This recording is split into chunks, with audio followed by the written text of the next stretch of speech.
Өлкөгө каржылык колдоо менен катар эле материалдык колдоо көрсөтүүдө эл аралык уюмдардын орду эбегейсиз. Өзгөчө дүйнөнүн булун бурчуң бир заматта каптаган коронавирус илдети менен күрөшүүдө дагы бул уюмдар, банктар, өнөктөштөр четте карап турган жок. Алардын бири Soros Кыргызстан фонду. Фонд дарыгерлерди илдеттин алдын алуу чаралары тууралуу окутуулардан сырткары Кыргызстанга өпкөнү жасалма жол менен желдетүү аппаратын алып келген. Алдыда дагы бир даанасы алынып келингени турат. Горячая линия, она создана при Министерстве здравоохранения. Фонд Кыргызстанда илдет пайда болгондо эле ыкчам фонд түзгөн. Ал фонддун башкы суммасы $100 000 түзгөн. Биз бул көлөмдү жакын арада дагы чоңойтобуз деген ишеничтебиз. Негизи бул фонд ыкчам чараларга каралган. Андыктан дарыгерлерге тренингтерди өткөрүүгө, дезинфекциялоо иштерине байма-бай каражаттар каралып жатат.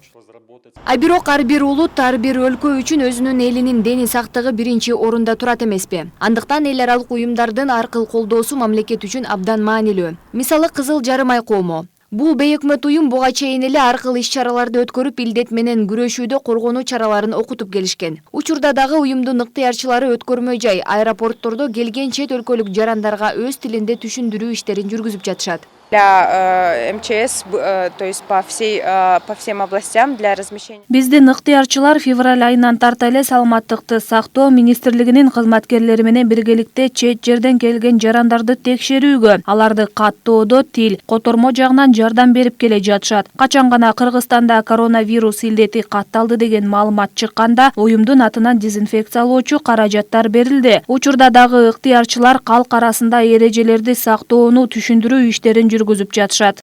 Мындан тышкары АКШ өкмөтү Кыргызстанга коронавируска каршы турууга жардам бериш үчүн $913 000, $66 миллиондон ашык сом бөлгөн. АКШнын эл аралык өнүктүрүү агенттиги аркылуу 3 уюмга берилген. Алардын бири дүйнөлүк саламаттыкты сактоо уюму. Бул уюм коргонуучу жабдуулар менен камсыз кылып байкоо жүргүзүү, лабораторияларды колдоо жаатын жана пандемияга каршы иш-аракеттерди координациялап жатат. Бул аракеттер серепчинин баамында туура нукта жана керектүү учурда жасалууда. Мына акыркы учурда көптөгөн эл аралык уюмдар, донорлор Кыргызстанга ушул коронавирус илдети менен күрөшүүгө жардам берип жатышат. Мына бул илдет абдан көп каражатты талап кылат. Илдет менен күрөшүүгө бизге ушул каражат азыр жагы аба менен суудай керек болуп жатат. Бул глобалдык маселе болуп турат. Бир гана мамлекет же бир канча мамлекеттин аракети менен бул илдеттен кутулууга болбойт. Муну жалпы дүйнөдө бардык мамлекеттер, мындайча айтканда, абдан биримдүүлүктү көргөзүп, анан чыгып кетүүгө болот да.